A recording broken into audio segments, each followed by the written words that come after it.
Hi guys, welcome to the channel. In today's video, I'm going to show you how you can fix that Instagram not refreshing. So before getting into this video, must subscribe to our YouTube channel and click on the bell icon. So as you can see that I'm on my Instagram and I am refreshing, and you can see that it refreshed now.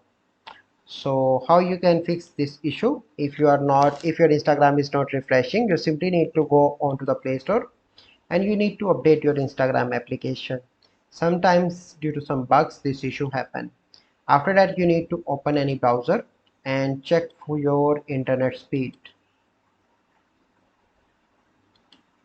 So make sure that you have a good internet speed. If you have a good internet speed, you do not face this issue. Okay, and you also need to check is internet down, is Instagram down. Sometimes you can see a large spike here due to some issues in the server, and that issue will be solved in few hours, so you need to wait. And you must see that a flat line here like this, so that there is no issue on the backend from the server side. So this is the method. I hope you find this video helpful. If you find this video helpful, must like this video, subscribe to our YouTube channel for future videos. We'll see you in the next video. Thank you, have a good day.